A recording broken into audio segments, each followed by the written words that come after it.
the transliteration part. As far as that brother Malakiyah, when he spoke, yeah, you misquoted me, brother.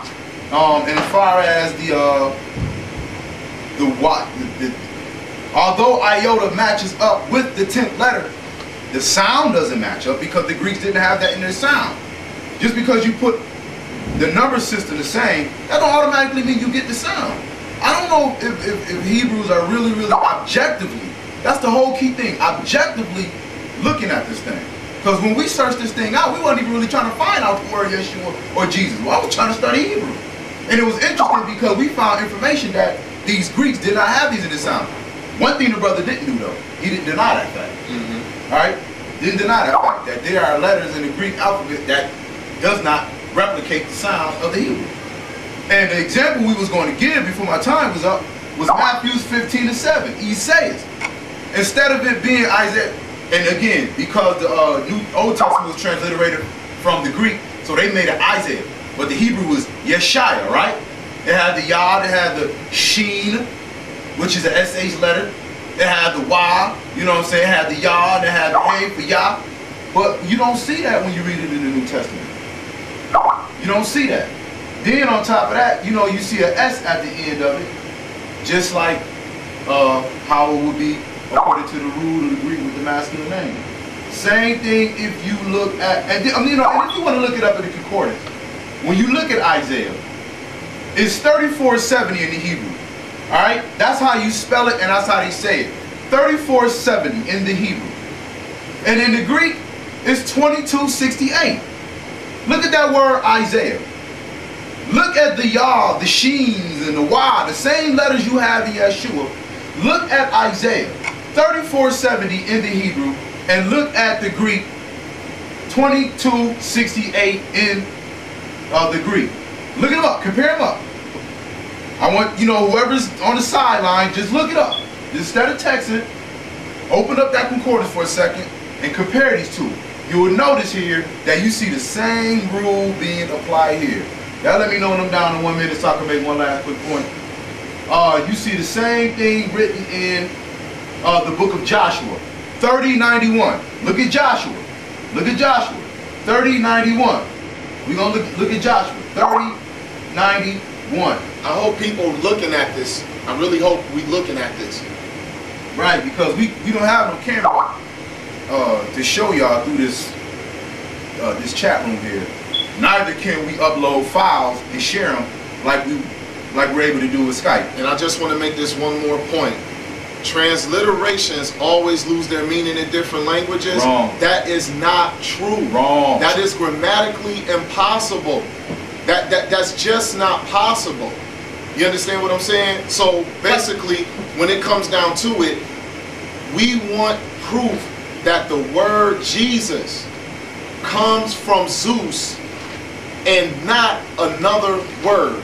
We need proof that the word Jesus comes from Zeus. Yeah. Please, because there's a lot of talking going on, but no one is proving that Jesus comes from Zeus. We yield the mic.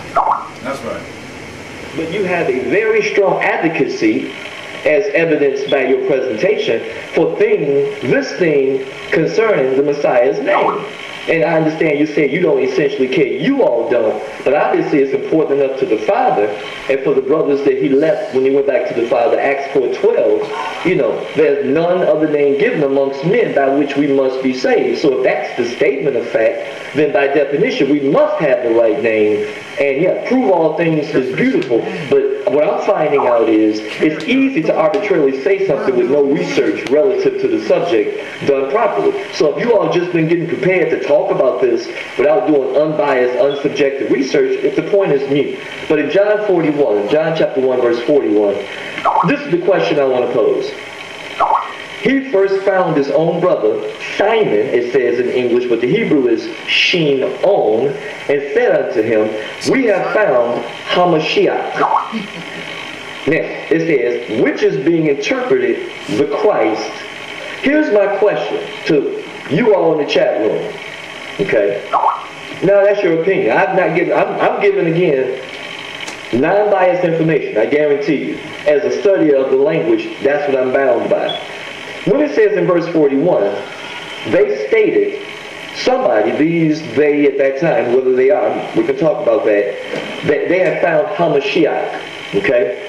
Now, here's my question to you all in the chat room, which I believe is going to be an unbiased question.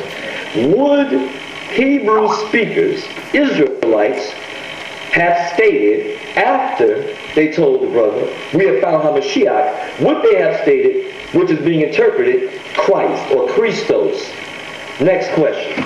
Let's go to John chapter 4, verse 24 through 25. See, I'm not feeling these cats. John chapter 4, 24 through 25. Now let's go. Now, we once again are hearing people. Now notice that within, hey bro, did you change that tape out yet? No, we're still rolling. I just wanted. How many minutes left? You had a 1 hour 18 minutes. It's 1 hour 18 minutes, so that means it's roughly about 12 minutes left. Right. Now, in almost, we got 1 hour 18 minutes on our recording tape right now. Yes, sir. So in 80 minutes, we've spoken 2 or 3 times. Do you see what I'm saying? Right. 80 minutes have passed. We've spoken 2 or 3 times when we never had an idea that anyone else would be speaking besides the teacher and us. Because see, when other people come in asking us questions or doing this and that, it can take It's not a dialogue. It's a dialogue. It's not a debate. Somewhere else. You understand what I'm saying? So now we just kind of having a discussion when this was supposed to be a debate between us and Elder Chazaq. He was supposed to put his on the table, and we would come back and we would rebuttal with whatever information we had. Go back and forth until we exhaust our information. If he poses a question to us, we answer it. If we pose a question back, he answers it. But we the ones who supposed to be doing this thing, and you having other people, and it's not that I necessarily mind other people, but I just would have preferred that we would have did something like this on another night when we had understanding. It would have been an open discussion, because we could come back to the table and talk about this. Right now, we thought we were having a debate on him, proving that the word Jesus come from Zeus, and us showing why we don't believe that. But all this other talk from other parties with scriptures and this and that is taken away from what we're trying to do. No one yet has proven that the word Jesus come from Zeus. So just be mindful of that in the editing process. Go ahead, put that back on. Because I have Matthew, Mark, Luke, and John all written in Hebrew. So that's my question. See, he posing another question. We're not answering that question. We want to know, how do Jesus come from the, where does Zeus transliterate into Jesus? That's all. Can I get a one if I can be heard? Yeah. Okay, shalom, brothers. It seems like the brother made an assumption that all Israelites at that time spoke Hebrew. And to those who know, about the story, Acts chapter 2, and I don't have to read the whole thing. Pretty much it's talking about all Israelites from all nations. When the Ruach HaKodesh came down upon them, they all were able to speak one language, indicating that all of these individuals did not speak Hebrew. All right, books like the Septuagint, the scriptures that are written in pretty much every other language were transmitted by who? The Hebrews, because they're the only ones who have it. So what I'm asking you is all right, we understand the pronunciation, Yehoshua, and as a matter of fact, I spelled which what you write Y-E-H or Y-A-H, all of that's a transliteration, all right, because it is no Y in Hebrew, it is no A in Hebrew, no vowels pretty much except for a few sounds. All right, I posted the Messiah's name up, Yod Hey Wap. I posted the Messiah's name up and asked if anybody could read it, and the majority of you cannot, because the majority of you have not been practicing and learning Hebrew.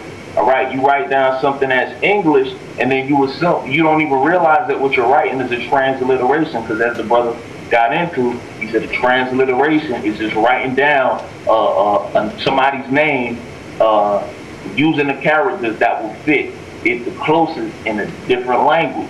Now, you said that the transliteration, well, I said that a transliteration can never carry the